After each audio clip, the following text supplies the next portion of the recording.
Bismillahirrahmanirrahim. Assalamualaikum warahmatullahi wabarakatuh. Alhamdulillahirabbil alamin. Alhamdulillahilladzi khalaqal mauta wal hayata liyabluwakum ayyukum ahsanu amala wa huwal azizul ghafur.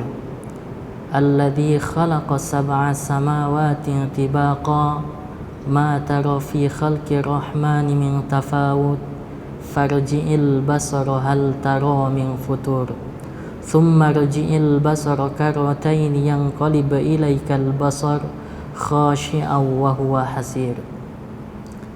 Asyhadu an la ilaha illallah wa asyhadu anna Muhammadan abduhu wa rasuluhu alladzi la nabiyya amma ba.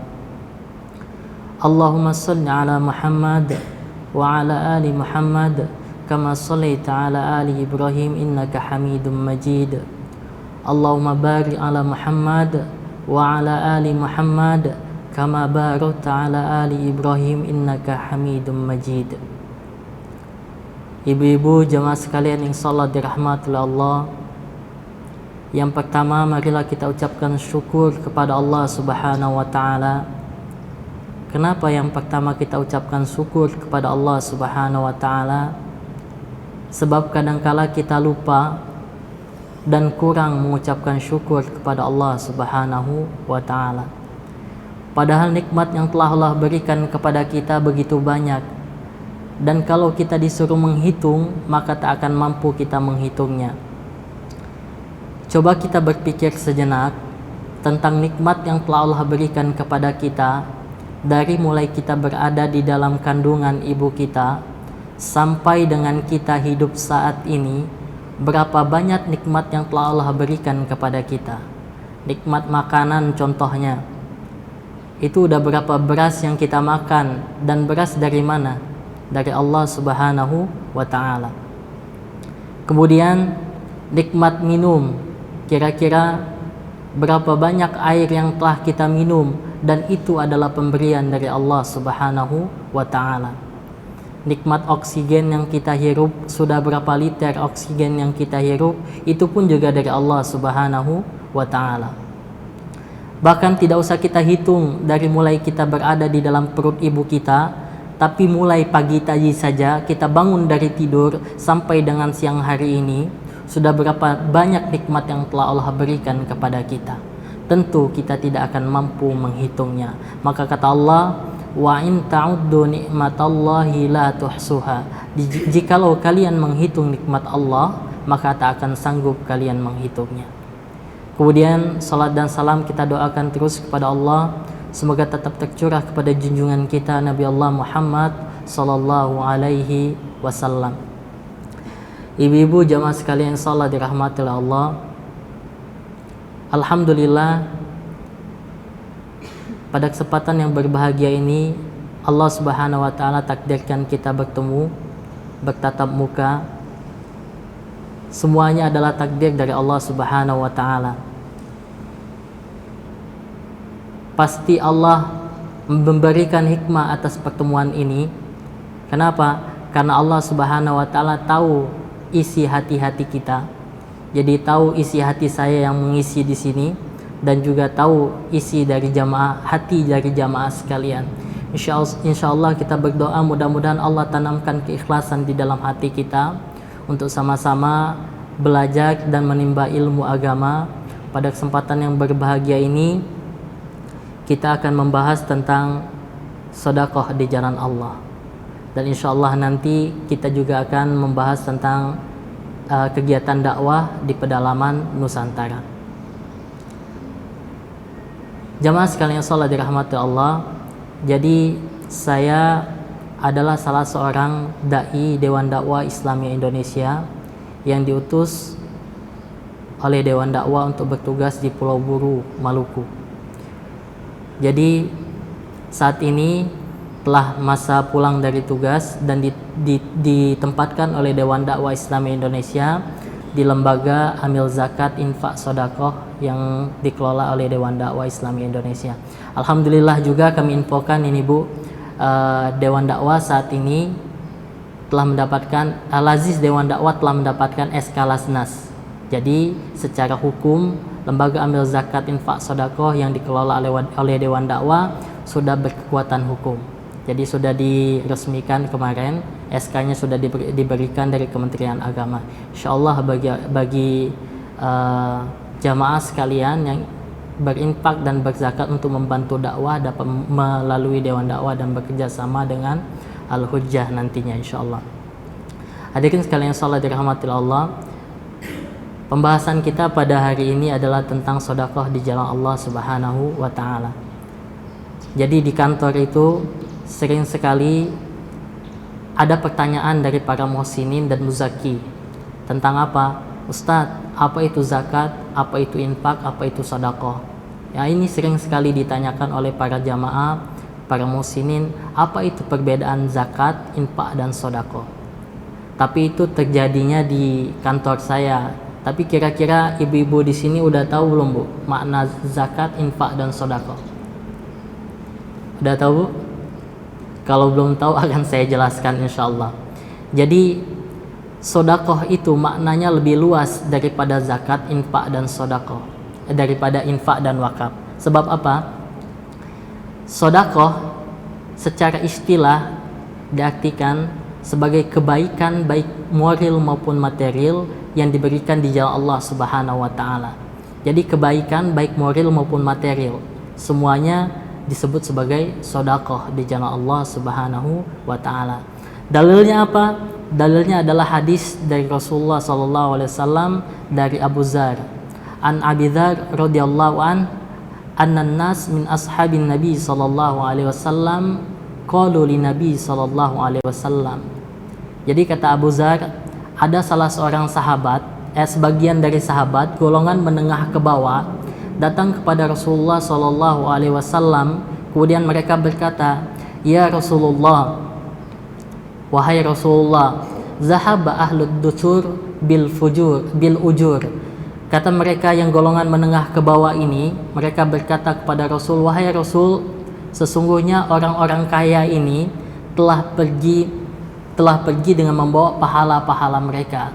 Kenapa mereka berkata demikian? Hum yusalluna kama nusalli wa yasumuna kama nasum wa yatasaddaquna bi fudu'il amwalihim. Jadi kata orang yang menengah ke bawah ini tadi dari golongan sahabat Rasulullah sallallahu alaihi wasallam, orang kaya mereka sholat sebagaimana kami sholat, jadi sama pahalanya. Orang kaya puasa dan kami juga puasa dan juga sama pahalanya dengan kami. Tapi yang tidak mampu kami kejar itu adalah mereka mampu bersedekah dengan kelebihan harta yang mereka miliki. Jadi ada perasaan iri ini dari sebagian sahabat yang golongan menengah ke bawah. Kemudian apa dijawab oleh Rasulullah sallallahu alaihi wasallam? Kata Rasul, "Aula laisa ja'alallahu lakum ma tasaddaqun." Bukankah Allah telah menjadikan bagi kalian apa-apa yang bisa kalian sedekahkan?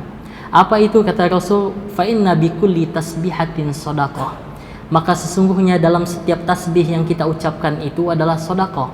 Jadi berkata subhanallah maka itu sedekah.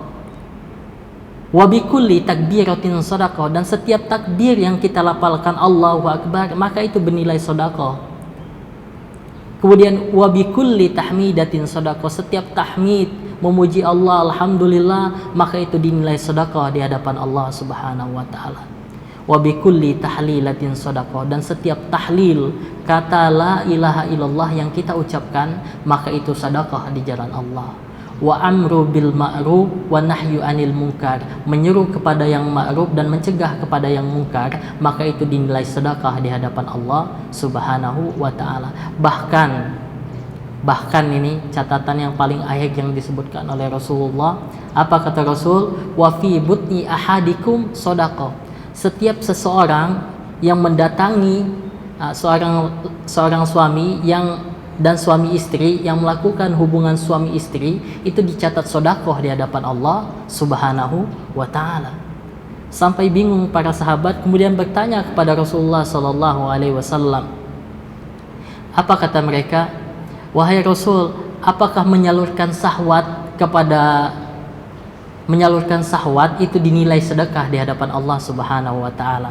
Kemudian apa jawab Rasulullah sallallahu alaihi wasallam? Ara'aita idza wada'ta fil haram? Apa pendapatmu kalau kamu menyalurkan syahwat kamu pada yang haram? Tentu berdosa kan? Berdosa kata para sahabat. Kalau begitu, kalau kalian salurkan syahwat tersebut pada tempat yang halal, maka itu dicatat sebagai ibadah di hadapan Allah Subhanahu wa taala dan bernilai amal di hadapan Allah Subhanahu wa taala. Rawahu Muslim. Jadi sedekah itu lebih luas maknanya daripada zakat, infak dan sedekah. Bahkan zakat pun disebut sebagai sedekah. At-Taubah ayat 60. A'udzubillahi minasyaitonirrajim. Innamas shadaqatu lil fuqara'i wal masakin wal 'amilina 'alaiha wal mu'allafati qulubuhum wa fir riqab wal gharimin wa ibnas sabil wa fi sabilillah. Sesungguhnya sedekah itu, ada kata sedekah di dalam ayat ini, diperuntukkan bagi fakir, miskin, amil, kemudian gharim, riqab, wa ibnas sabil dan fi sabilillah. Jadi kata Allah Subhanahu wa taala, sesungguhnya di dalam sedekah itu, sedekah yang dimaksud di sini adalah zakat, menunaikan zakat di jalan Allah Subhanahu wa taala.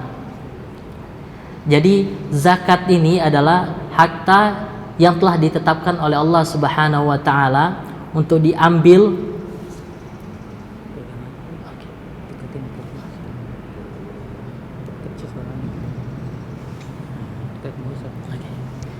Oke, kita lanjutkan. Jadi kata sedekah di dalam Quran surat At-Taubah ayat 60 ini dimaknai oleh para ahli tafsir sebagai apa? Sebagai zakat.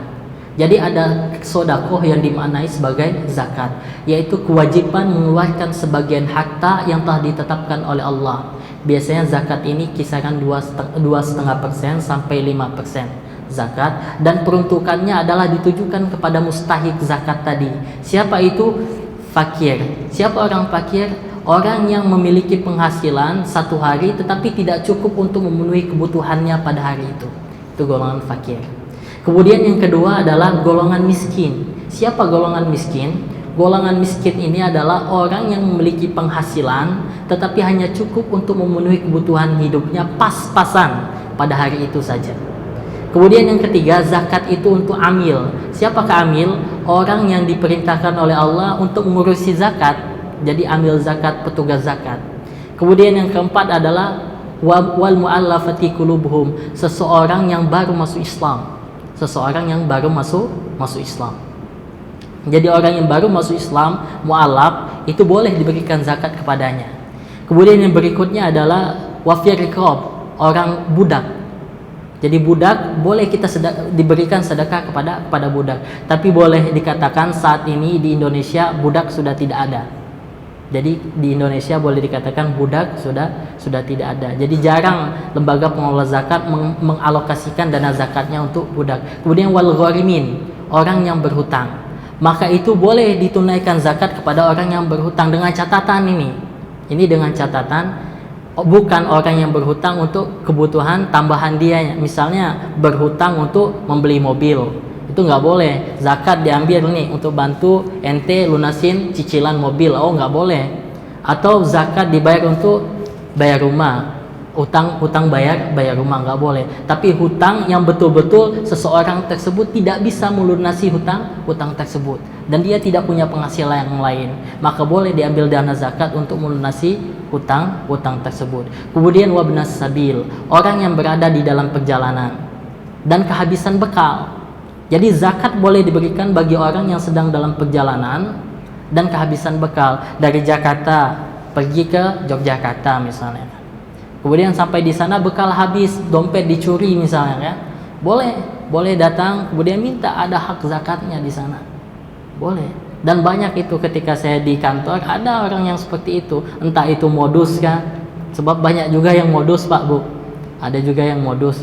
Tapi ada hak mereka, wabnas sabil, orang yang sedang dalam perjalanan dan bekal mereka habis, maka boleh diberikan sedekah zakat kepada orang tersebut. Kemudian wa fi sabilillah, orang yang berjuang di jalan Allah Subhanahu wa taala. Kalau tidak dalam zaman perang, maka boleh diberikan kepada orang yang sedang menuntut ilmu. Maka zakat boleh ditunaikan kepada orang yang sedang menuntut ilmu. Jadi itu makna yang sedekah sebagai zakat. Kemudian ada sedekah sebagai infak. Nah, ini apa lagi? Sedekah sebagai infak. Ini dalam Quran surah Al-Munafiqun, kata Allah, wa anfiqu mimma razaqnakum min qabli ay ya'tiya ahadakumul maut fayaqula rabbi laula akhartani ila ajalin qarib fa asaddaqa wa akum minas solihin. Ada kata fa asaddaqa wa akum minas solihin. Apa kata Allah? Wa anfiqu mimma razaqnakum, dan infakkanlah sebagian harta yang telah kami berikan kepada kamu sebelum datang ajal kepada kamu. Jangan sampai kita menjadi golongan yang dikatakan oleh Allah ketika ajal datang kepadanya, fayaqula rabbi laula akhartani ila ajalin qarib. Ketika ajal datang kepadanya, ya Allah, tundalah barang sejenak saja, sedetik saja ajal tersebut yang datang kepadaku ini.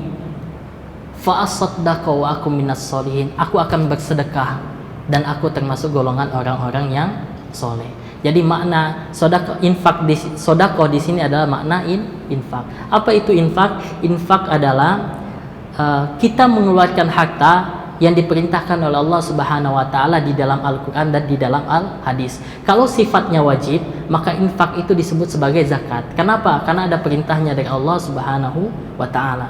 Kemudian apa lagi infak yang bersifat wajib?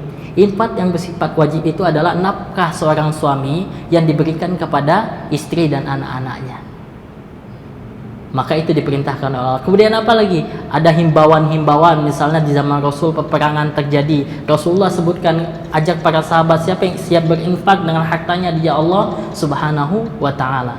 Maka sahabat-sahabat berduyun-duyun untuk memberikan infaknya di jalan Allah Subhanahu wa taala. Atau kemarin, terima kasih kami ucapkan kepada jamaah Al-Hujjah. Ada saudara kita dari Palestina datang ke sini minta bantuan untuk kondisi Palestina terkini di mana Al-Aqsa sedang dibombardir oleh orang Yahudi. Jadi kita wajib membantu dengan apa? Dengan infak harta yang kita berikan kepada mereka. Jadi infak. Kemudian ada sedekah dengan makna wakaf. Apa dalilnya? Idza matal insan in qata amaluhu ila min salas sadaqatin jariyatin aw ilmin yuntafa'u bihi aw waladin sholihin yad'ulah. Apa kata Rasul? Apabila mati seorang manusia, maka terputuslah semua amalannya kecuali 3 perkara saja. Apa itu? Yang pertama disebutkan oleh Rasul adalah sedekah jariyah. Yang kedua adalah ilmu yang bermanfaat, dan yang ketiga adalah anak yang soleh yang senantiasa mendoakan kedua orang tuanya. Rawahu Abu Dawud. Jadi disebutkan di sini sedekah jariyah. Ulama ahli hadis menafsirkan makna sedekah jariyah di sini adalah sebagai wakaf. Sedekah yang pahalanya akan terus mengalir. Pahalanya akan terus mengalir. Itulah makna wakaf. Apa itu wakaf? Arti wakaf itu adalah kita memiliki harta, kemudian kita pindahkan kepemilikan harta yang kita miliki kepada Allah Subhanahu wa taala dengan catatan menahan pokok harta wakaf tersebut, kemudian hasil dari pokok harta tersebut dimanfaatkan sebaik-baiknya dan sebanyak-banyaknya untuk kemaslahatan umat. Contohnya apa? Contohnya masjid. Kita sedekah nih dalam bentuk apa? Dalam bentuk semen. Semen dibangunkan masjid. Pokoknya tidak hilang. Kenapa? Sudah menjadi lantai, sudah menjadi dinding. Kita mengambil manfaat dari mana? Kegunaan daripada masjid tersebut, dan pahalanya akan mengalir terus kepada orang yang memberikan semen tadi. Atau nih, kita sedekah dalam bentuk kebun, kemudian hasil dari perkebunan tersebut, kebunnya tetap kebun seperti itu, pokoknya tidak hilang, bahkan hasilnya itu kemudian dimanfaatkan, hasil dari kebun tersebut dimanfaatkan untuk kemaslahatan umat. Dan kalau ada kelebihan daripada hasil dari perkebunan tersebut, bisa dibelikan kebun yang lain, yang baru. Begitu terus dan seterusnya. Jadi itu, ada sedekah bermakna zakat, bermakna infak, dan ada sedekah bermakna wakaf. Hadirin sekalian salat dirahmati Allah, sedekah ini adalah ibadah yang sangat dianjurkan oleh Allah Subhanahu wa taala. Jadi sedekah adalah ibadah yang sangat dianjurkan oleh Allah Subhanahu wa taala. Jadi sedekah bukan hanya berbentuk harta, tetapi bagi orang yang memiliki harta, maka wajib ia bersedekah dengan hartanya. Sebagaimana ayat yang saya katakan tadi, yang saya sampaikan tadi, surat Al-Munafiqun, wa anfiqu mimma razaqnakum min qabli ayati ahadakumul maut fayaqula rabbi laula akhartani ila ajalin qarib. Dan berinfaklah kalian atas harta-harta, atas rezeki yang telah kami berikan kepada kamu sebelum datang ajal kepadamu. Ada perintah Allah bagi orang-orang yang memiliki harta untuk menginfakkan hartanya di jalan Allah Subhanahu wa taala. Dan bersedekah serta berinfak ini adalah ciri-ciri dari orang yang bertakwa. Dzalikal kitabu la raiba fihi hudal lil muttaqin, kata Allah.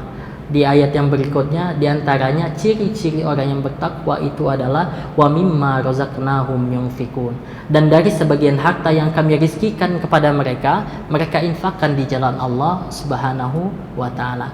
Di ayat yang lain Allah juga sebutkan wasari'u ila maghfiratin mir rabbikum wa jannatin arduhas samawati wal ard uiddatil muttaqin, dan bersegeralah kamu menuju ampunan Tuhanmu, kata Allah Subhanahu wa taala, dan kepada surga yang luasnya seluas langit dan bumi, yang diperuntukkan bagi siapa? Bagi orang-orang yang bertakwa. Siapa orang-orang yang bertakwa? Allah sebutkan alladzina yunfikuna fis-sarai wad-dara, orang-orang yang menginfakkan hartanya di jalan Allah di kala lapang maupun di kala sempit. Jadi sedekah ini termasuk ciri-ciri dari orang yang bertakwa. Bahkan lebih tegas lagi Allah sebutkan tentang makna sedekah dengan harta kita ini. Apa kata Allah? Lan tanalul birra hatta tunfiqu mimma tuhibbun. Kata Allah, sekali-kali kalian tidak akan mendapatkan kebajikan yang sempurna sampai kalian menginfakkan harta yang paling kalian cintai di jalan Allah Subhanahu wa taala.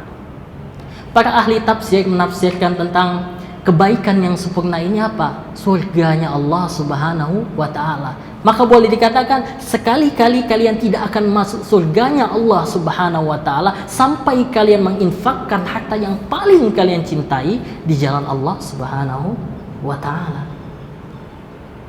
Jadi itu. Ini yang paling tegas ini Allah sebutkan. Kita tidak akan masuk surga sampai menginfakkan harta yang paling kalian cintai di jalan Allah. Maka ketika ayat ini turun, para sahabat Rasulullah SAW berbondong-bondong datang kepada Rasulullah, menginfakkan harta yang paling ia cintai. Di antara Umar bin Khattab, dia memiliki satu kebun yang paling ia cintai, dia serahkan kepada Rasulullah SAW. Begitupun juga sahabat-sahabat yang lain. Hadirin sekalian insyaallah dirahmati Allah. Karena sedekah ini adalah ibadah yang dianjurkan oleh Allah Subhanahu wa taala, maka dari itu Islam mengatur tentang harta seorang muslim. Jadi Islam mengatur tentang harta seorang muslim. Kita kadangkala ikut dengan paradigma ataupun konsep yang dibangun oleh kapitalis. Apa? Tujuan hidup itu adalah memiliki harta sebanyak-banyaknya.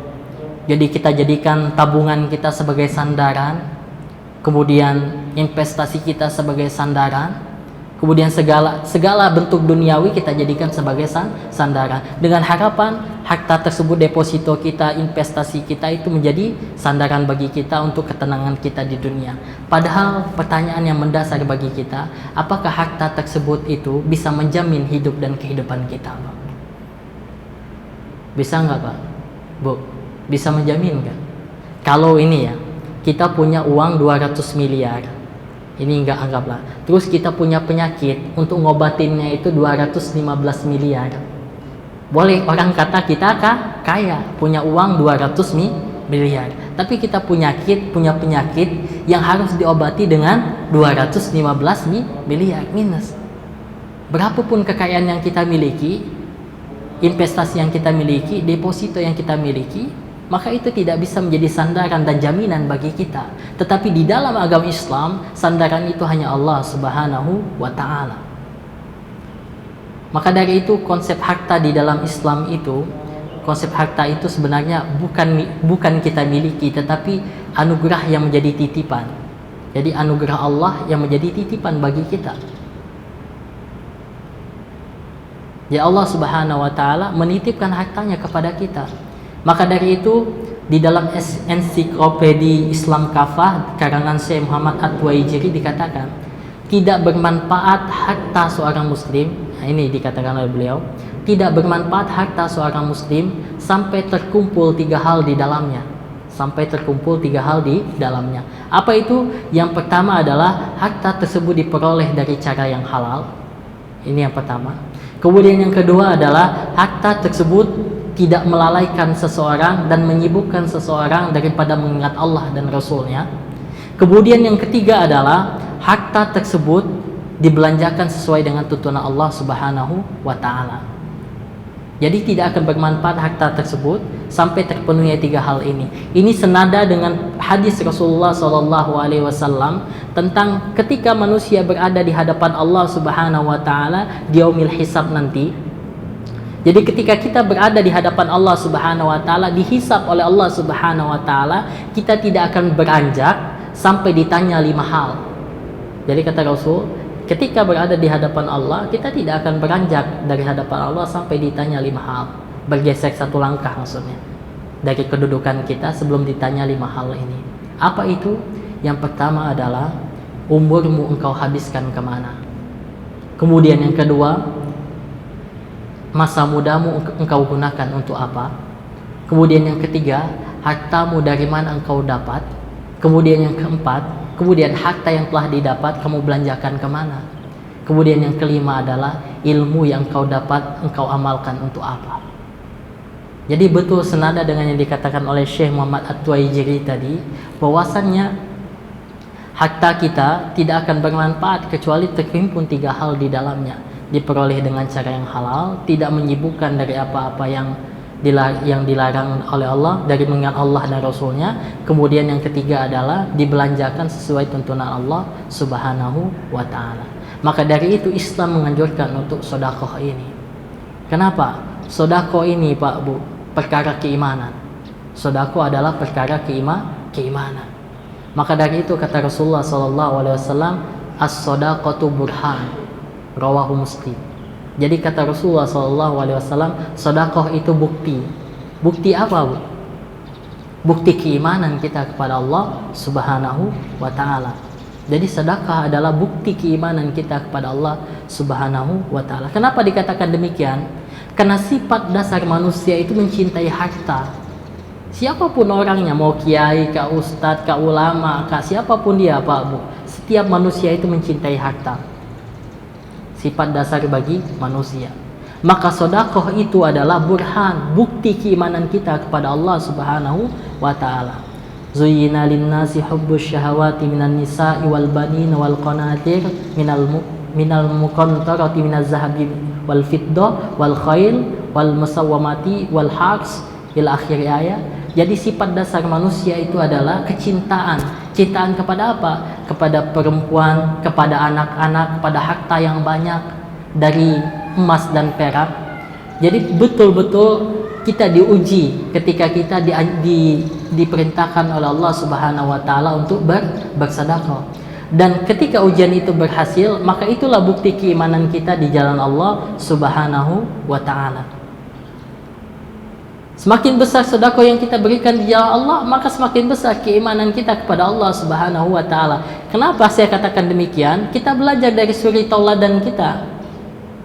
Siapa suri tauladan kita? Rasulullah sallallahu alaihi wasallam. Apa kata Rasulullah sallallahu alaihi wasallam? Rasulullah sallallahu alaihi wasallam ini adalah orang yang paling dermawan dan lebih dermawan lagi ketika di bulan Ramadan. Karena Rasulullah SAW ajwadun nas wa ajwadu fi Ramadan. Jadi Rasulullah SAW ini adalah orang yang paling dermawan dan lebih dermawan lagi di bulan Ramadan. Siapa yang paling tinggi keimanannya di hadapan Allah Subhanahu wa Ta'ala? Ya Rasulullah SAW. Maka dia memiliki bukti keimanan dengan apa? Dengan kedermawanan dia.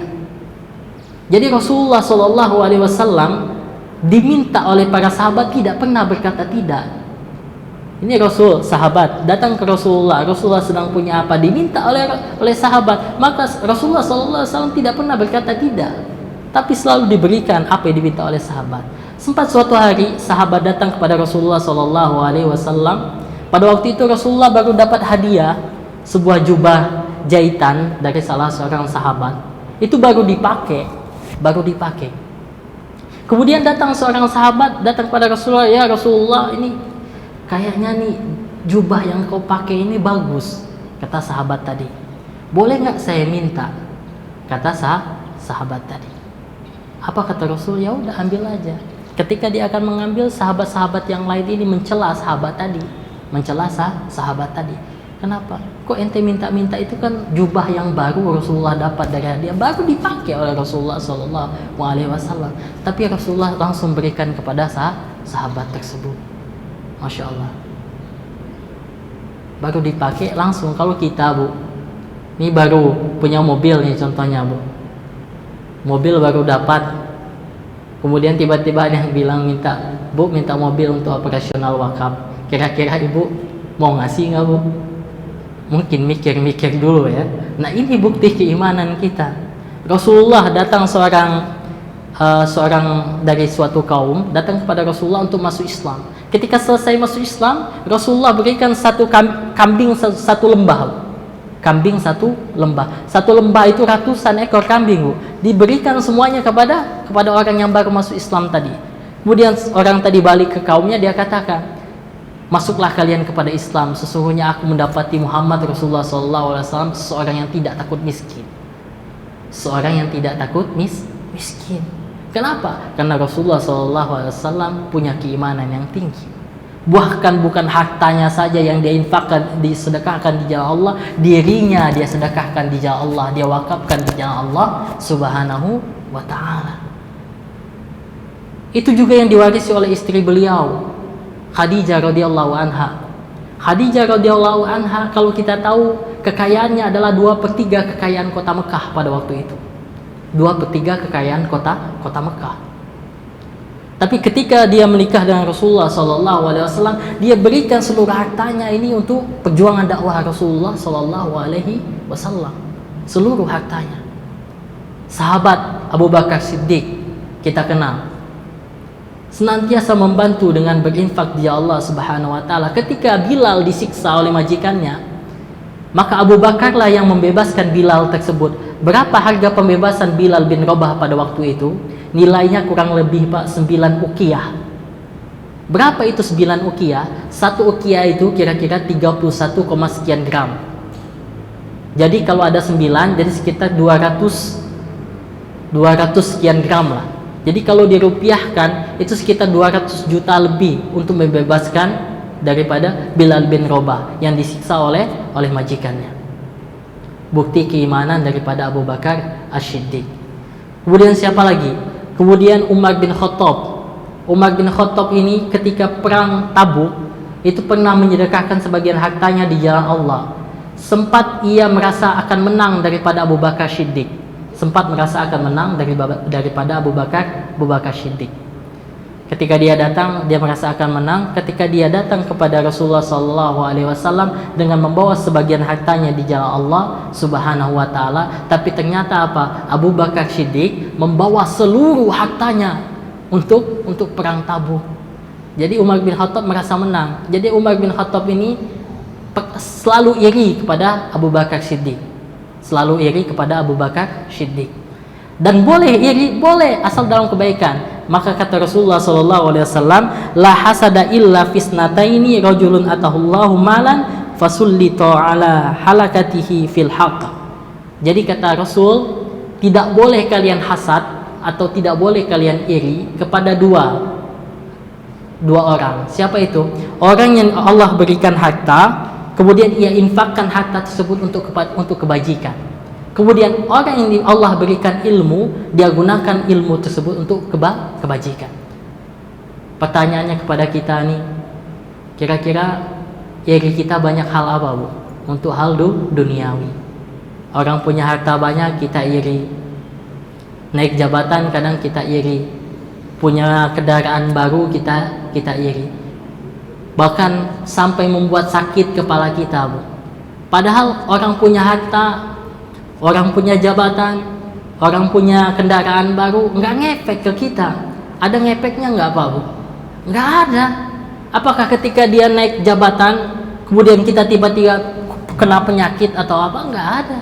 Atau dia punya mobil baru, kita merasa apa, dia merendah, kemudian atau kita tersanjung ataupun kita menjadi rendah di hadapan Allah ataupun di hadapan manusia, enggak ada, enggak ngefek sama sekali. Tapi kadangkala kita merasa iri terhadap hal-hal duniawi. Padahal yang diajarkan oleh Rasul, tidak boleh iri kecuali kepada dua hal. Orang yang diberikan oleh Allah harta, kemudian ia manfaatkan untuk kebaikan.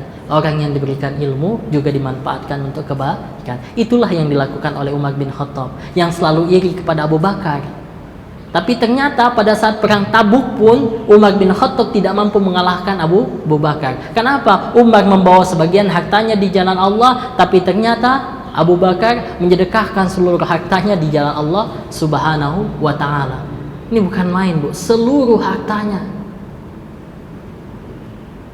Ini kalau ditanya dengan kita zaman sekarang ini ada ajakan untuk bersedekah.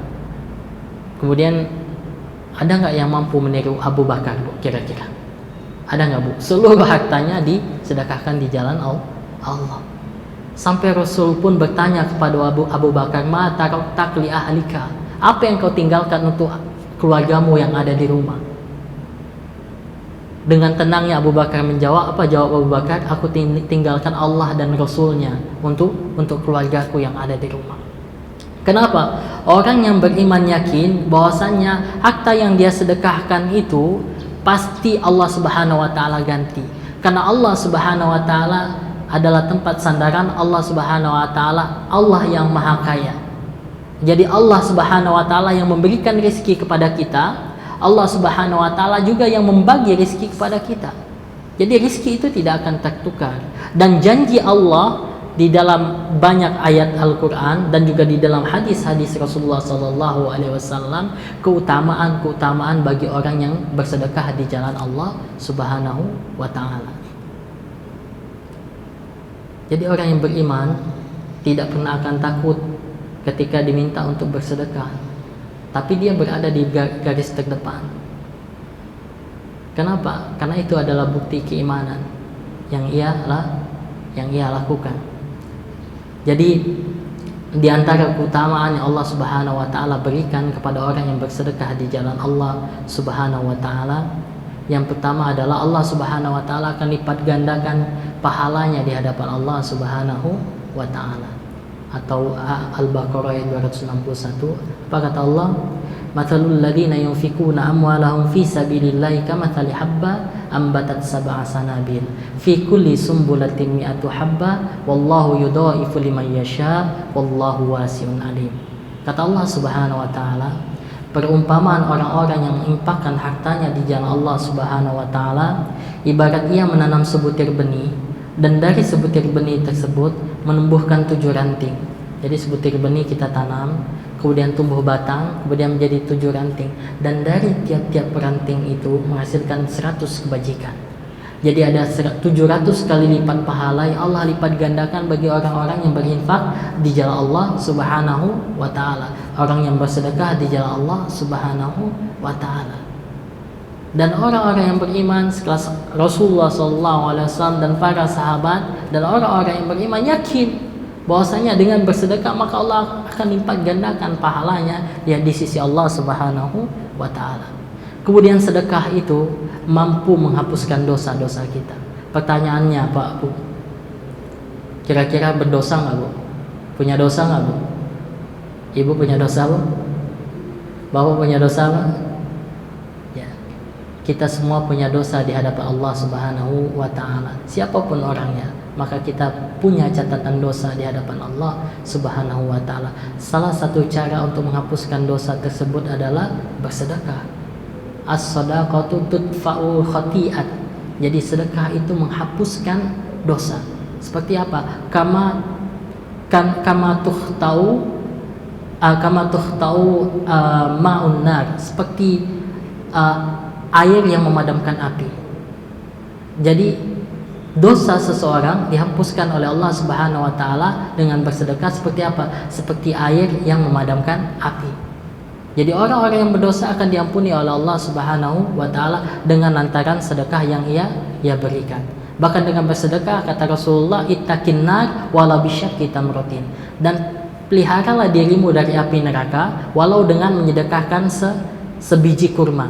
Jadi kalau kita punya biji kurma, kemudian kita sedekahkan, ya Allah, kata Rasulullah, maka itu dapat memelihara kita dari azab api neraka. Kita mungkin pernah mendengar cerita dari seorang wanita pelacur di zaman Bani Israel. Ibu-ibu mungkin pernah mendengar, dan bapak-bapak juga pernah mendengar, seorang perempuan pelacur tapi dimasukkan oleh Allah Subhanahu wa taala ke dalam surga. Kenapa? Karena ketika ia pulang dari bepergian, kemudian dia sampai di sebuah padang pasir, kemudian ada sebuah sumur, dia minum dari air dari sumur tersebut, kemudian ketika dia selesai minum, dia melihat seekor anjing yang terasa kehausan, sementara dia ingin minum, air sumurnya ada dalam, nggak bisa dia ambil, kan namanya juga anjing. Kemudian wanita tersebut mengambilkan air untuk anjing tersebut dengan apa? Dengan sepatu yang ia miliki. Jadi dia ambilkan air dari sumur tersebut dengan sepatu yang ia miliki, kemudian ia berikan kepada anjing tersebut. Dan itu menjadi musabab bagi perempuan pelacur tersebut untuk masuk surganya Allah Subhanahu wa taala. Masya Allah, kita nggak tahu. Bahkan amalan sedekah ini bisa mencegah kita dari kematian su'ul khotimah. Ini ada cerita nyata. Seorang sahabat saudara kita yang ada di Mesir. Ini cerita nyata, saya baca beberapa tahun yang lalu. Saudara kita yang ada di Mesir ini, dia memiliki seorang tetangga yang tetangganya ini boleh dikatakan tidak pernah melakukan sholat, muslim tapi tidak pernah melakukan sholat. Nah, saudara kita ini suatu malam bermimpi. Mimpinya itu apa?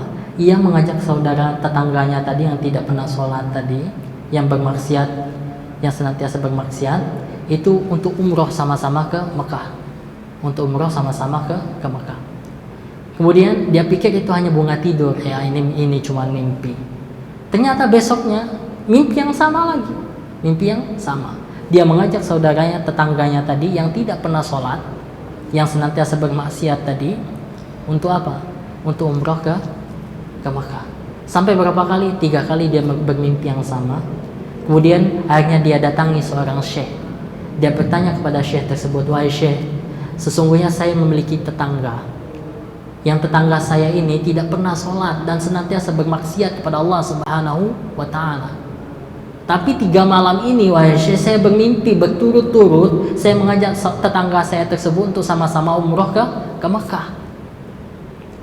Kemudian apa jawab syekh? Kalau kamu mimpi 1 malam lagi, maka lakukanlah apa yang diperintahkan oleh mimpi tersebut. Bisa jadi itu adalah kebaikan yang datangnya dari Allah Subhanahu wa ta'ala. Dan ternyata betul, keesokan harinya ia bermimpi lagi hal yang sama, mengajak tetangganya yang tidak pernah sholat dan senantiasa bermaksiat untuk sama-sama umroh. Akhirnya dia beranikan diri untuk ketuk rumah tetangganya. Assalamualaikum, wahai saudaraku, tetanggaku, saya 3 malam ini berturut-turut bermimpi. Bermimpi apa? Mengajak kamu untuk sama-sama umroh ke Mekah. Kemudian kaget tetangganya tadi, loh bagaimana saya bisa umroh, kata dia, kan? Orang saya nggak pernah sholat aja saya nggak tahu. Kamu tahu sendiri kan saya senantiasa bermaksiat di hadapan Allah Subhanahu wa ta'ala. Ini sadar tetangganya. Tapi apa kata saudara ini tadi? Dia bilang, ya udah nggak apa-apa. Nanti ketika dalam perjalanan saya akan mengajari kamu bagaimana cara sholat dan saya akan bimbing kamu bagaimana cara umroh nanti.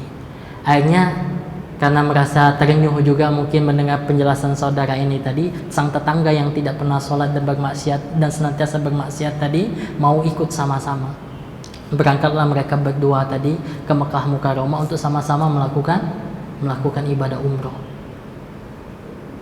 Selesai semua ritual ibadah umroh sampai tahallul selesai, mereka pulang, keluar dari Masjidil Haram, Bu. Ini keluar dari Masjidil Haram.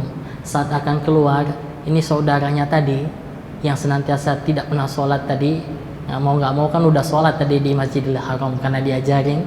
Jadi dia ini tadi bilang kepada saudaranya, wahai saudaraku, sebelum kita pulang kembali ke Mesir, boleh nggak saya kembali lagi ke dalam untuk sholat 2 rakaat? Oh boleh, kata dia. Nah saudara tadi menunggu di depan pintu Masjidil Haram, kemudian tetangganya yang tidak pernah sholat dan senantiasa bermaksiat tadi masuk lagi ke dalam untuk melakukan sholat 2 rakaat. Ditunggu 1 jam, 2 jam, 3 jam, ini tetangganya ini nggak nongol-nongol lagi keluar dari Masjidil Haram, Bu. Saking penasarannya saudara ini tadi, akhirnya dia masuk kembali ke dalam. Dia dapati tetangganya sedang sujud. Tetangganya sedang sujud. Dia tunggu lama, tidak berhenti dari sujudnya. Ketika dia goyang, ternyata apa? Saudaranya, tetangganya ini tadi telah mati dalam keadaan sujud. Mati dalam keadaan husnul khatimah. Ini makin bingung nih saudaranya, termasuk saya juga bingung pada waktu membaca potongan itu. Kok bisa seseorang yang tidak pernah sholat, bahkan senantiasa bermaksiat, itu bisa mati dalam keadaan baik seperti itu.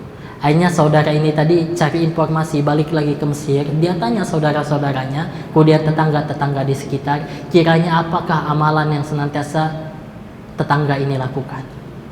Ternyata ketemu, Bu. Ternyata tetangganya ini tadi, walaupun dia senantiasa bermaksiat kepada Allah, kemudian sering meninggalkan sholat, ada satu amalan rupanya yang menjadi penolong bagi dia. Apa itu?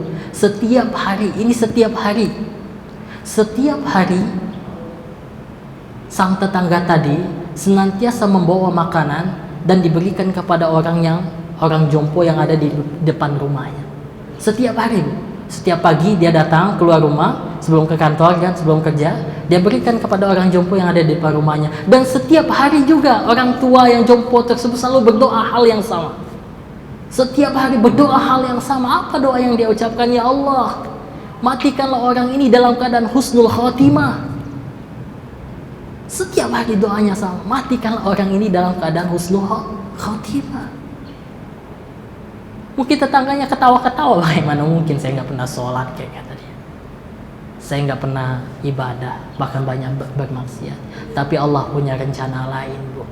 Kita tidak tahu amalan yang kita lakukan, sedekah yang kita lakukan bisa jadi itu musabab bagi kita untuk terhalang daripada mati dalam keadaan husnul khatimah, seperti yang dialami oleh saudara kita tadi yang ada di Mesir. Kemudian sedekah kita ini juga membantu kita di yaumil mahsyar nanti. Ketika kita berada di padang mahsyar dan dikumpulkan bersama umat-umat yang lain. Entah berapa lama kita di padang mahsyar, tapi yang kita tahu pasti kata Allah, inna yauman inda rabbika kalfasanatin mimma ta'udun. Sesungguhnya satu hari kita berada di sisi Tuhan kita, maka itu sama dengan 1000 tahun perhitungan kita. Nah, itu saja yang kita imani. Soal berapa lamanya kita nggak tahu. Kalaulah satu hari saja kita berada di padang mahsyar dengan posisi kita tidak berbusana alias kita telanjang di hadapan Allah Subhanahu wa taala, dengan matahari berada di atas 1 jengkal di atas kepala kita, kira-kira bagaimana keadaan kita? Berada di padang mahsyar, satu hari itu sama dengan 1000 tahun. Kemudian mataharinya ada di atas kepala kita. Kata Rasulullah SAW, sab'atu yuzilluhumullahu al-yawma la zilla illa zilluh. Kata Rasul, ada 7 golongan orang yang akan dinaungi oleh Allah Subhanahu wa taala pada hari kiamat nanti, di mana tidak ada naungan selain naungan Allah Subhanahu wa taala. Apa itu? Salah satunya rajulun tasaddaqu bisadaqatin fa akhfaha. Seorang laki-laki, seorang manusia ini yang ia berinfak dia Allah Subhanahu wa taala dan ia menyembunyikannya. Seolah-olah ia bersedekah dengan tangan kanannya tetapi tangan kirinya tidak mengetahui. Jadi orang yang berinfak dengan tangan kanan, tangan kirinya tidak mengetahui. Tapi jangan diartikan, Bu, kita berinfak dengan tangan kanan, tangan kiri kita masukin kantong. Bukan seperti itu. Tapi betul-betul ia melakukannya ikhlas karena Allah Subhanahu wa taala. Maka di yaumil mahsyar nanti, ketika kita berada di padang mahsyar yang entah berapa lama waktunya, maka kita akan berada di naungan Allah Subhanahu wa taala. Jamaah sekalian salat dirahmati Allah, ada banyak lagi sebenarnya kisah keutamaan dari sedekah di jalan Allah Subhanahu wa taala, bahkan mengantarkan kita masuk ke surga kemudian diampuni dosa-dosa sebagaimana saya sebutkan tadi, kemudian dilipat gandakan lagi harta kita di hadapan Allah di dunia. Kemudian mungkin ada yang golongan menengah ke bawah tadi akan bilang, yang nggak punya harta gimana? Yang nggak punya harta bisa bersedekah dengan kemampuan yang ia miliki. Ini ada cerita nih, penjual nasi goreng, Bu. Ini kisah nyata nih, Bu. Saya dulu pernah jaga masjid di Masjid Syuhada Rawamangun. Jadi saya ketika kuliah di Dewan Dakwah itu tinggal di masjid-masjid, kita jadi marbot. Jadi ada cerita seorang penjual nasi goreng yang dia ketika pulang dari jualan nasi goreng, kalau nasi gorengnya nggak habis, Bu, itu senantiasa ia bagikan ke tetangga-tetangganya. Setiap hari seperti itu. Setiap hari seperti itu. Dia pulang, kemudian dia bagikan, yang nggak habis dia bagikan. Sampai suatu hari, Bu. Ini mungkin yang dari orang yang dia bagikan tadi, mungkin seorang pegawai sebuah perusahaan, sebuah pabrik, datang kepada bapak tadi, Pak, dia bilang kan, Bapak bisa nggak kira-kira menyuplai makanan catering untuk kita, kata dia. Emang berapa porsi, Bu? Satu harinya 3.000 porsi, katanya. Masya Allah. Satu hari 3.000 porsi. Penjual nasi goreng udah diangkat derajatnya oleh Allah Subhanahu Wa Taala. Nggak punya uang, tapi dia punya nasi goreng, Bu. Diinfakkan hartanya di jalan Allah Subhanahu Wa Taala. Kemudian diangkat derajat oleh Allah Subhanahu Wa Taala. Kemarin terakhir saya dengar, dia udah dipercaya untuk memberikan catering bukan hanya di cabang yang satu tetapi cabang-cabang yang lain. Coba kita hitung berapa karyawannya, entah 8.000 atau berapa ribu, itu Allah Subhanahu Wa Taala akan angkat. Bagi yang nggak punya juga cukup senyum, Bu, senyum saja itu sedekah. Tabassamu fi wajhiha akhika sedekah. Kita senyum di hadapan saudara kita itu juga sedekah. Tapi tetap bagi orang-orang yang memiliki infak di Allah Subhanahu Wa Taala, kata Allah, ya ayyuhalladzina amanu hal adullukum ala tijaratin tunjikum min adzabin alim tu'minuna billahi wa rasulihi wa tujahiduna fi sabilillah bi amwalikum wa anfusikum dzalikum khairul lakum in kuntum ta'lamun. Kata Allah, hai orang-orang yang beriman, maukah kamu aku tunjuki satu perniagaan, satu jual beli yang tidak akan membuat kamu rugi dan akan selalu untung. Ini mana ada, Bu, jual beli yang selalu untung, nggak pernah rugi. Jual beli itu kan secara logika harus ada untung rugi kan. Tapi ini kata Allah janjikan bagi orang-orang yang beriman akan ditunjuki satu perniagaan, perdagangan yang akan selalu untung dan tidak akan pernah rugi. Apa itu kata Allah? Tu'minuna billahi wa rasulihi. Pertama kamu beriman kepada Allah, kemudian yang kedua adalah kamu beriman kepada Rasulullah SAW. Kemudian wa tujahiduna fi sabilillah bi amwalikum wa anfusikum. Kamu berjihad di jalan Allah Subhanahu Wa Taala dengan cara apa? Dengan harta-harta terbaik yang kamu miliki dan dengan diri-diri kamu. Yang demikian itu lebih baik bagi kamu jikalau kamu mengetahui.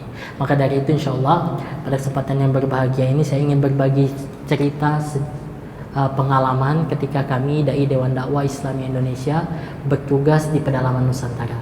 Jadi Dewan Dakwah Islam Indonesia telah mengirimkan dai sejak tahun 1967, sejak pertama kali Dewan Dakwah didirikan. Jadi mengirimkan dai-nya bertugas di pedalaman Nusantara. Saya hanya salah seorang dari sekian banyak dai yang diutus oleh Dewan Dakwah Islam Indonesia untuk bertugas di pedalaman Nusantara. Nama saya Ahmad Robiansal Faisal. Jadi kalau tadi di pamflet saya lihat MESY, sebenarnya iya, Bu, saya sedang menyelesaikan tesis saya. Jadi mohon doanya, Bu. Jadi sebenarnya belum selesai itu MESY-nya karena tesis saya membahas tentang zakat juga. Jadi sekarang sedang membahas di Basnas. Jadi mohon doa, Bu, udah mau bab 4 ini tapi datanya belum dapat dari Basnas. Jadi mohon doa dari ibu-ibu semua dan bapak-bapak semua. Jadi saya asli Bengkulu, saya hanya salah seorang dai dari sekian banyak dai yang diutus oleh Dewan Dakwah Islam Indonesia untuk bertugas di pedalaman Nusantara. Tempat tugas saya tepatnya Pulau Buru. Ibu-ibu tahu Pulau Buru? Pulau Buru tahu? Bapak-bapak tahu, Pak, Pulau Buru? Nah, Pulau Buru ini adalah salah satu pulau dari Provinsi Maluku, Pak. Tempat tugas saya tepatnya Desa Wehotong Baru, Kecamatan Air Buaya, Pulau Buru, Maluku. Jadi sebuah desa di ujung kabupaten.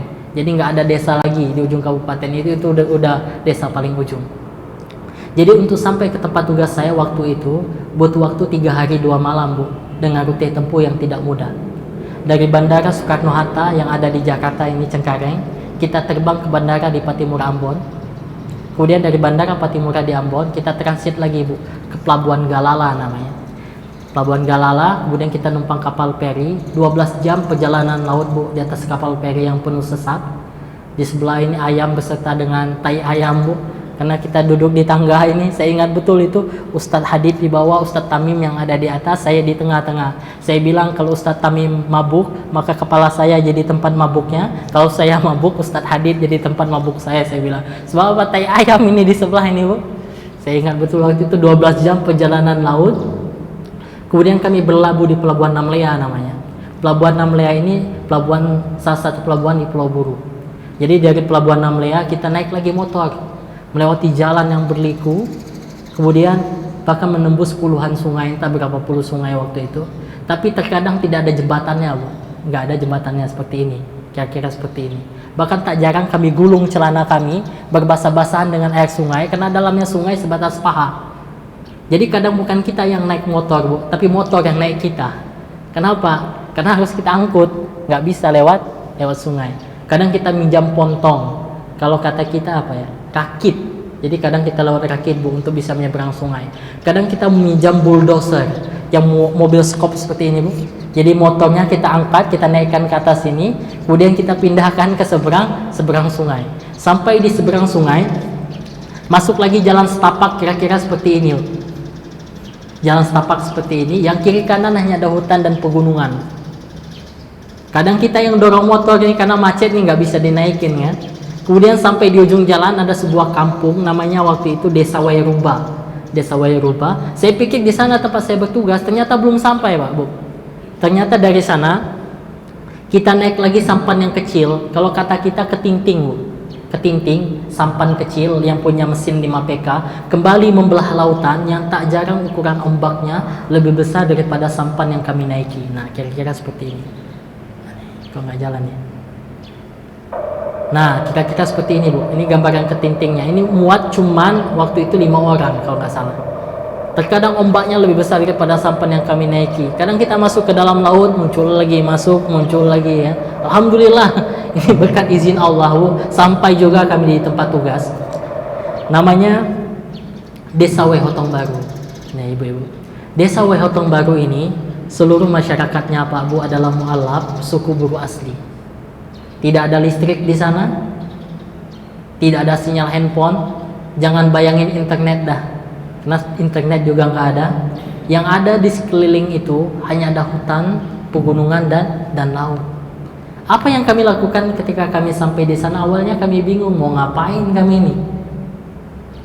Tetapi pada sore hari asarnya ketika kami datang ke masjid, ternyata sudah duduk 80 anak-anak mu'alaf. Ini udah duduk antri di masjid ingin belajar mengaji, karena sebelumnya tidak ada guru ngaji Pak Bu. Saya ingat betul ketika itu jumlah iqra cuma ada 5 Bu, santri ada 80. Tapi semangat anak-anak di sana yang begitu besar, mereka rela antri mengaji Bu, dari jam 5 sore sampai dari jam 3 sore sampai jam 9 malam, bergantian 5 iqra, anak 80 tadi Bu. Gurunya saya sendiri Bu. Tapi alhamdulillah semangat mereka yang begitu besar membuat kita semangat juga jadinya. Karena di sana tidak ada listrik, hanya berterangkan lampu pelita Bu. Jadi dengan lampu pelita, alhamdulillah dengan hanya 5 iqra, 80 anak gantian. Namun semangat mereka menghancurkan segala kendala. Buktinya apa? Sekarang rata-rata anak di sana sudah pasti membaca Al-Quran. Bahkan 2 di antara anak-anak di sana sudah hampir hafal 2 juz. Alhamdulillah. Kemudian ini gambar pembinaan kepada ibu-ibu di sana Bu. Ibu-ibu di sana 10 tahun masuk Islam tetapi tidak bisa mengaji dan tidak bisa sholat. Bukan lantaran mereka tidak mau belajar mengaji Bu dan tidak mau belajar sholat, bukan. Tetapi tidak ada ustadz, tidak ada dai yang mengajari mereka mengaji dan mengajari mereka untuk sholat. Ketika kami datang ke sana, kami ajak, ibu ayo ikut pengajian di masjid, ibu ayo ikut belajar sholat dan mengaji di masjid. Apa jawab sang ibu? Ustaz, katong sangat ingin pergi belajar mengaji Ustaz, katong sangat ingin belajar sholat bersama Ustaz di masjid, tetapi katong malu. Katong itu kalau kata kita, kami ya, kami. Terus saya tanya kepada ibu-ibu di sana, kenapa ibu-ibu malu Bu? Katong malu Ustaz, katong sing ada jilbab mengaji Ustaz, katong sing ada mukena belajar sholat bersama Ustaz di masjid, katong malu untuk datang ke masjid. kami tidak ada jilbab Ustaz, kami tidak ada mukena untuk belajar sholat dan mengaji bersama Ustaz di masjid. Masya Allah, hanya lantaran tidak ada jilbab dan tidak ada mukena menghalangi niat suci ibu-ibu di sana untuk belajar sholat dan mengaji di masjid. Nama Masya Allah, ada saja pertolongan Allah lewat tangan-tangan para muhsinin. Ini ketika kita bagikan jilbab, jadi ini jilbab kita bagikan dan mukena serta buku-buku Islam kepada ibu-ibu di sana. Alhamdulillah, lagi-lagi semangat mereka menghancurkan segala kendala. Buktinya apa? Sekarang mayoritas ibu-ibu di sana sudah pasti membaca Al-Quran. Mau lihat ibu-ibunya sekarang, Bu? Nih. Nah, ini ibu-ibunya sekarang, alhamdulillah. Bahkan mereka sudah hampir hafal, Bu, 1 juz, Bu, juz 30. Bahkan 20. Terakhir saya tanya, karena adik kelas saya yang bertugas di sana, Ustadz Hasan bilang sekarang sudah 27 surat dari juz amma. Jadi tinggal beberapa surat lagi mereka sudah bisa hafal 1 juz. Kemudian Bapak-bapak, ini gambar yang sederhana, ini gambar ketika saya khatib Jumat, Bu. Tapi jangan jangan pandang gambarnya. Kenapa? Sebab tidak ada yang istimewa dari gambar ini. Tapi ketahuilah, Bu, di pedalaman sana ada desa ini, bahkan berpuluh-puluh desa di pedalaman sana hampir sepanjang tahun. Ini hampir sepanjang tahun tidak melaksanakan sholat Jumat. Sepanjang tahun. Bukan lantaran mereka tidak mau, bukan. Tetapi tidak ada khatib yang memimpin mereka melakukan kewajiban sholat Jumat. Saya ingat betul ketika pertama kali datang itu jumlah jamaah cuma 5, Bu. Saya, kemudian 2 orang mudin, tukang azan dan tukang pukul beduk, 1 orang imam dan seorang anak kecil. Tetapi kami tidak putus asa, kami ajak terus dari Jumat ke Jumat, dari bulan ke bulan. Alhamdulillah sampai sekarang sholat Jumat ditegakkan terus di sana. Alhamdulillah juga, Bu, kami jadi khotib tetap karena tidak ada khotib pengganti di sana. Jadi dai kita jadi khotib tetap di sana.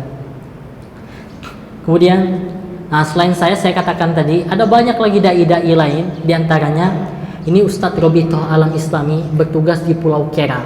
Tahu Pulau Kera, Bu? Di Nusa Tenggara Timur. Ibu-ibu pernah nonton film Laskar Pelangi? Pernah nonton, Bu? SD Muhammadiyah di mana? Di Belitung yang hampir roboh ya. Kita lihat sekolah Ustadz Robi. Ini satu-satunya sekolah yang ada di Pulau Kera, Nusa Tenggara Timur, tempat saudara-saudara kita anak-anak muslim menuntut ilmu. Maka wajar di sana banyak yang buta huruf. Kenapa? Karena mereka lebih memilih memancing, cari ikan, cari uang daripada untuk belajar. Dari kakek sampai cucu banyak yang buta huruf di sana. Ustadz Robit yang melihat kondisi ini, beliau katakan saya harus melakukan revolusi pendidikan.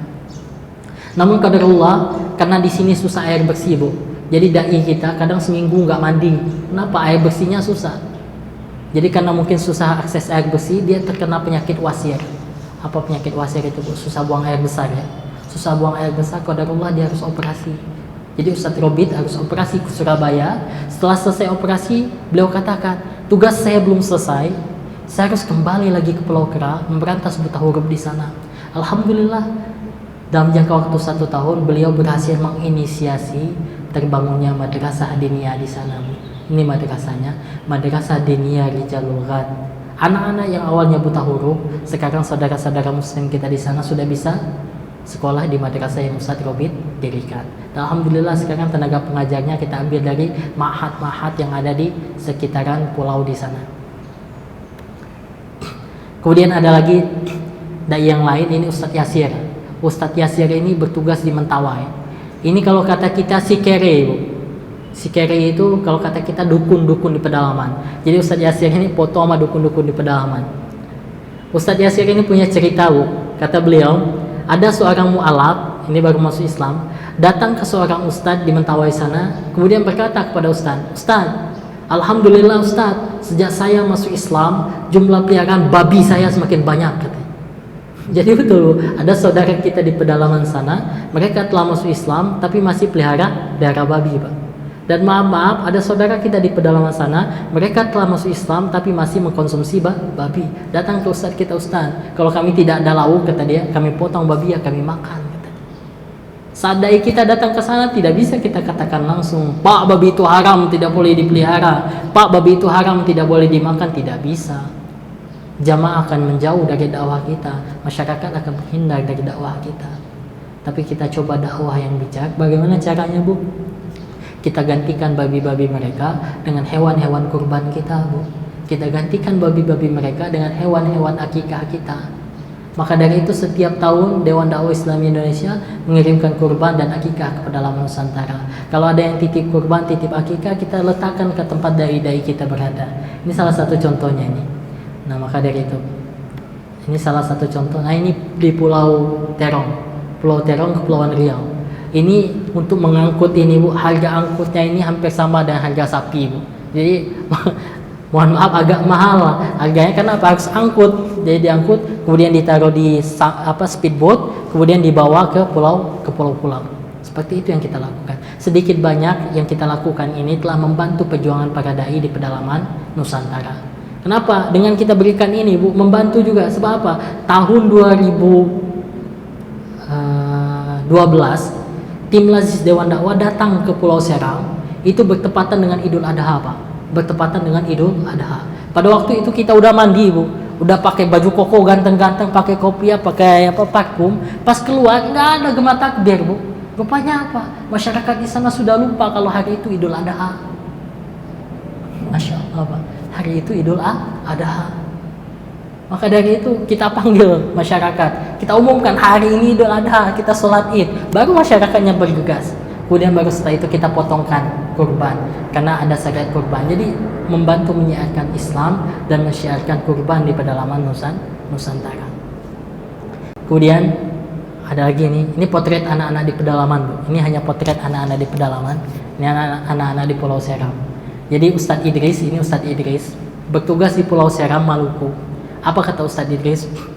Ketika saya tugas di Pulau Seram, saya suka main di pinggir pantai, kata dia. Saya ngelihat anak kecil nih, anak-anak SD sedang ngunyah sesuatu Bu, karena penasaran saya dekati.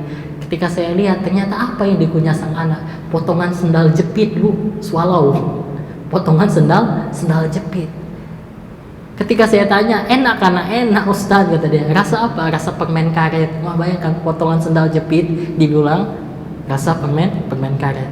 Ada lagi dai kita yang di Mentawai, di Dusun Tebeket tepatnya, kecamatan Sikakap, Pagai Selatan, Ustadz Heri Sitorus namanya, seangkatan dengan saya, sama-sama diutus waktu itu.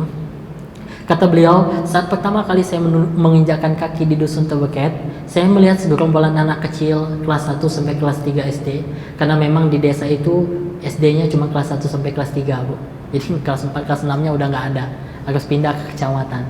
Jadi kelas 1 sampai kelas 3 SD berlarian ke sana kemari, memperebutkan sesuatu di genggaman tangan seorang anak. Karena saya penasaran, saya panggil sang anak kan, apa nugale kapsedda anak? Apa yang kalian perebutkan itu? Dijawab oleh sang anak, mana anak Ustaz? Ini enak Ustaz. Karena penasaran dia panggil lagi sang anak. Apa nugale kapsedda anak? Apa yang enak yang kalian perebutkan itu?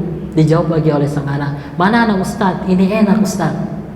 Karena dia penasaran, dia dekati sang anak, kemudian dia tarik tangannya, kemudian dia buka genggaman tangannya. Masya Allah Pak Bu, apa? Segenggam nasi Bu. Segenggam nasi jadi jajanan yang istimewa bagi anak-anak di pedalaman sana.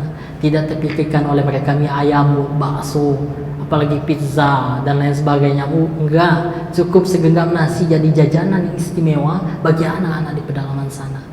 Ustadz Heri yang hadir di sana merasa harus melakukan revolusi pangan. Maka kata beliau, saya dalam waktu 4 bulan beliau rangkul pemuka-pemuka adat, kemudian pemuka-pemuka agama, beliau katakan kita harus melakukan revolusi pangan. Dibukalah lahan padi 20 hektar. Selama 20 tahun masyarakat di sana tidak kenal cocok tanam padi. Alhamdulillah dai kita datang ke sana. Nah, ini gambarnya Bu. Panen raya padi pertama terjadi di sana, 20 hektar lahan padi. Jadi masyarakat di sana sekarang sudah bisa makan nasi hasil tanaman mereka sendiri. Jadi dai pemberdaya lah bahasanya, dai pemberdaya. Kemudian ada banyak lagi kisah dai di pedalaman Nusantara Bu, yang tentunya tidak akan cukup waktu kalau saya sampaikan di sini. Kemarin bulan lalu Bu, saya baru pulang dari Pulau Enggano. Tahu Pulau Enggano Bu? Salah satu pulau deretan Nias, Mentawai, Enggano. Jadi kalau dari Bengkulu itu naik kapal laut 12 jam. Jadi saya sampai ke sana itu memberikan bantuan perahu kepada dai kita yang bertugas sejak tahun 1978. Saya tanya kepada dia, gimana kesan suka dukanya Ustadz ketika berdakwah di Enggano? Jadi ketika Pak Nasir, pemimpin ketua Dewan Dakwah, mengirimkan saya ke Pulau Engganu pada waktu itu, setiap hari saya dakwah bawa parang, kata dia. Wah, kaget saya. Kok bawa parang, Ustaz? Emang mau perang? Bukan, Ustaz, kata dia. Kenapa, Ustaz? Saya bawa parang, kata dia, untuk buka jalan, kata dia. Karena semak belukar, Bu. Untuk sampai satu desa ke desa yang lain harus bawa parang, harus buka jalan semak belukar tahun 78 di Pulau Engganu. Saya datang ke sana kemarin 2016, itu masih hutan, Bu. Tahun 78 hutannya seperti apa kita nggak kebayang kan. Bahkan Ustaz, kata dia, saya pernah kalau mau ke desa tetangga itu harus nyebrang sungai. Kenapa? Karena kadang rakitnya ada di sana, kadang ada di sini, Ustaz. Kalau lagi di sana ya saya berenang, kata dia. Berenang, dan di sungai itu ada buayanya, Ustaz. Masya Allah. Ini perjuangan dakwah dai kita di pedalaman ini. Ada buayanya, Ustaz. Ada yang mati, Ustaz. Pernah ada, Ustaz, kata dia, mati dimakan buaya, pernah ada, kata dia. Makanya, Ustaz, saya lebih memilih kalau lagi surut air laut, saya lebih memilih lewat pinggir laut, kata dia. Pernah, Ustaz, kata dia, saya berangkat jam 8 pagi, Ustaz, sampai di tempat tugas itu jam 4 sore. Berapa jam jalan kaki itu ya? 1, 2, 3, 4, 5, 6, 7, 8 jam jalan kaki, Bu. Masya Allah, perjuangan para dai kita di pedalaman Nusantara. Ada dai kita di NTT, Bu. Ustaz Syuhada Bahri, Ketua Umum Dewan Dakwah yang lalu, datang ke sana melihat seorang dai yang 10 hari hanya makan daun-daunan, Bu. 10 hari hanya makan daun-daunan, Pak. Ketika ditanya kepada sang dai, Ustaz, kenapa kamu 10 hari makan daun? Uang kamu mana? Beras kamu mana? Apa jawab sang dai, Ustaz? Uang saya sudah habis, Ustaz. Beras saya sudah habis, Ustaz. Kemudian apa kata Ustaz Syuhada? Kenapa kamu tidak coba pinjam atau minta dengan jamaah? Apa jawab sang dai, Ustaz? Bagaimana mungkin saya tega minta dengan jamaah, Ustaz? Saya malu. Sementara jamaah lebih miskin daripada saya, Ustaz. Masya Allah. Kemudian apa jawab Ustaz Syuhada Bahri? Mungkin kasihan terhadap sang dai. Dia bilang kepada sang dai, Ustaz, kamu menderita tugas di sini, kata dia. Kamu tidak usah tugas di sini lagi. Kamu pindah saja ke kecamatan atau pindah saja ke kota. Kata Ustaz Syuhada Bahri kepada dai tersebut. Kemudian Masya Allah, apa jawaban sang dai? Ustaz, jangan pisahkan saya dengan Allah. Justru ketika saya 10 hari makan daun-daun,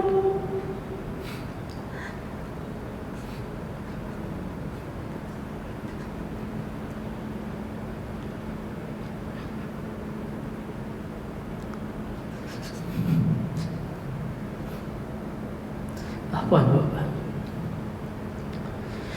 Justru ketika saya 10 hari makan daun-daunan, justru ketika itu saya merasa dekat dengan Allah.